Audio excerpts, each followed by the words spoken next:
So I tried to tell y'all about Manscaped a while ago, but you didn't listen. This stopped being about nuts a long time ago. Manscaped is for your overall grooming experience, for your overall hygiene experience. Now we have the Beard Hedger Pro Kit. You can look all up in this little box right here that Manscaped provided for me, and you be like, well, Voch, if this is supposed to be a top tier beard trimmer, where's all the guards, Voch? How do I adjust the length for my beard? Let me tell you something, man. Manscaped is pushing the envelope. They have an internal beard length adjustment trimmer. This has 20 different notches on it for 20 different lengths. And just look, come on, bro.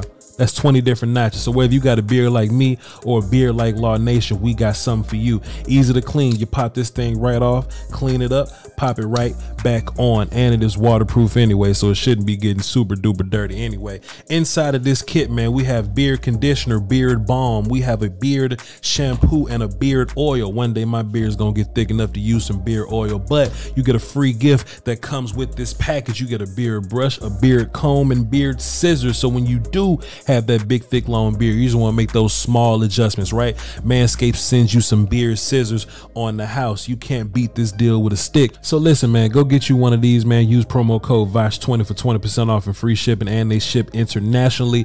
Listen, man, it's normally your balls will thank you, but we got beard trimmers, so now your beard will thank you, your face will thank you. We're gonna stick with beard. Your beard will thank you.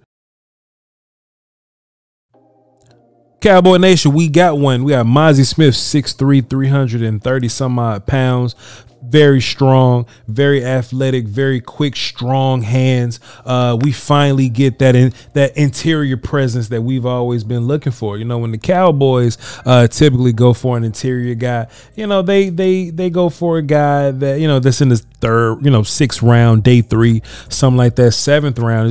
Just a replaceable one tech guy. I think actually investing capital into one tech, like a 1st round capital into one tech, that actually means, hey, we get a guy that's going to be around for a while, you know. And now I'm just going to really break down the player. We're going to talk about the fit later.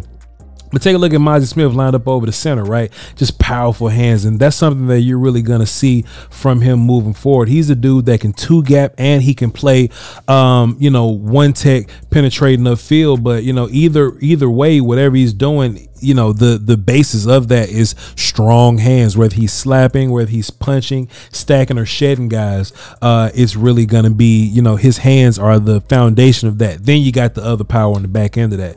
You got Mazi Smith just, you know, some people seem to think that Mazi Smith had a bad game versus TCU. I think he had a very competitive game versus TCU. TCU was one of the best O-lines in the country, and still Mazi was disruptive and getting guys off of their, you know, off their bases. You know, I think Mazi's really going to eat for the most part as a rundown guy. And when it comes to him being a pass rusher, he's going to be more of a pocket pusher, but that's okay.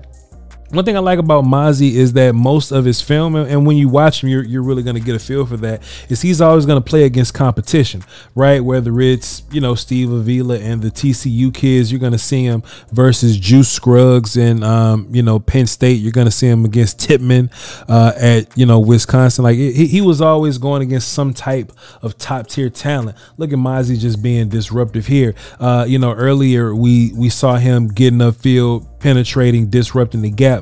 Now we see Mazi squaring up with Avila, punching him in the chest, stacking, shedding, finding the ball carrier, getting rid of him, and going to go make a play on the football. This was a run game move. This was making Dan Quinn's defense even more Teflon. But we're going to talk about that a little more on the breakdown video. Here's another one, right? Versus Ohio State offensive line. Ohio State got talent all up and down this offensive line, right?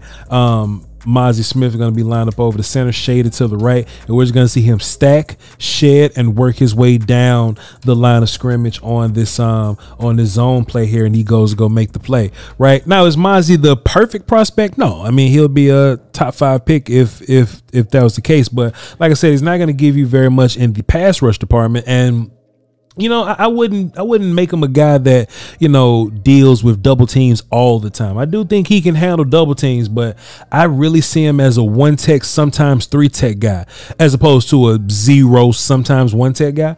So, you know, when the Cowboys play their even fronts, kind of like this, you know, you see Mazi more so in B gap, kind of shading over this 2 technique right here. This is where Mazi's really going to make his babies, man. Let him get in those one-on-one blocks. Let him be strong. Let him get getting those fights with one guy. Yeah, there's going to be times where you need Mazi to take on double teams, and I do think Mazi's a good guy to keep linebackers clean. But I want Mazi in these one-on-one fights, because that's where I think he's going to be really, really good here. Now, you know, when you see these 330-pound characters, I also think there's something that we need to talk about with Mazi. We see these 330-pound characters, we just think that they can't move very well. Here's just an example of Mazi Smith moving down the line of scrimmage on this outside zone play, going to get the quarterback. If Mazi wasn't here, then C.J. Stroud probably could have just kept the ball and got upfield a little bit more. But, you know, just look at this 330-pound man moving. You know, we talk about one techs being these big, sloppy, heavy, non-athletic guys. No, Mazi's an athlete.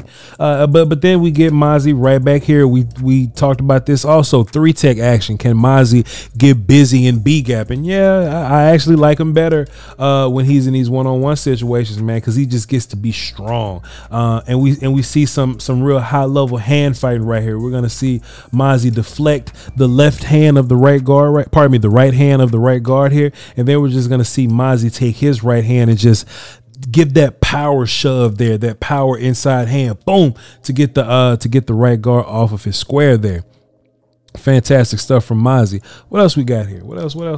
Also, too, just to kind of give y'all a reminder, this is a highlighted version of the Mazi Smith film session. This is what we're gonna do here. But after the draft, I'm gonna go back and deep dive into these players a little bit more. So I'm gonna be breaking down like 5 or 6 games of Mazi Smith on my Patreon, patreon.com/Voch Lombardi. You want to see the full film session? Come over there and check me out. That's where we're gonna be watching Mazi for the most part. Mazi lined up at one tech right here, shaded over the center here, over Juice Scruggs and one of the Penn State guards. But hey, when he's in these one-on-one situations, he deals with dudes, right? Because he has a powerful base, he has powerful hands, plus he's quick enough to get that interior movement. You know, is he one of these Jalen Carter quick guys? Man, I wouldn't call him a Jalen Carter quick guy. I think Jalen Carter is otherworldly quick for his size, man. But I'm not complaining about Mazi, and especially getting Mazi at 26 overall. You know, some people thought that Mazi was a second round guy, but in real life at 26, those are second round guys anyway. But getting him at 26, I don't think he would have been there at 58. So shouts out to Mazi. We see Mazi being more of a pocket pusher right here. He's really giving these guards a hard time, man. And this is where I think Mazi is really going to shine in the pass game. I don't think he's going to be a big sack guy, but I think he's going to be a huge pressure and pocket pusher. Pressure and pocket pushing is where Mazi is going to get. Gonna earn most of his coin here. He's gonna come off the line of scrimmage. Boom. Remember what we said: strong hands, great base. We're gonna punch, stack, shed, and pull a little bit of cloth. Right? We always talk about how legal that is. Mazi's gonna pull that cloth, get that guard off of him, and he's gonna miss here. But this did end up being a hurry and a pressure.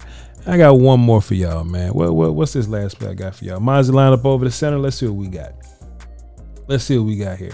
Yeah, just Mazi being an aware player, him just being a presence in the middle. And that's something that my guy Foster King always talked about, right? Being a presence in the middle. What's it going to look like in the middle?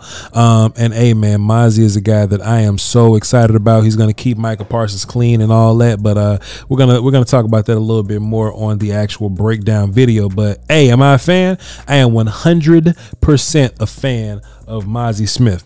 All right, I just want to do a little short film session for y'all, man. Just wanted to wet your beak a little bit to give y'all a little bit of this Mazi Smith goodness, man. I love y'all to pieces. Y'all hold it down for the Doski Woski and the Peasky Whiskey. Don't forget about the Patreon. We're going to be watching Mazi Smith in full. Check me out on Twitter, VOCHLOMBARDI. I'm actually going to post these clips on Twitter as a part of a thread. And hey, I'll see y'all on day 2 of the draft, man. Appreciate you. Love y'all to pieces, man. Good night or good morning whenever you're watching this. Salute.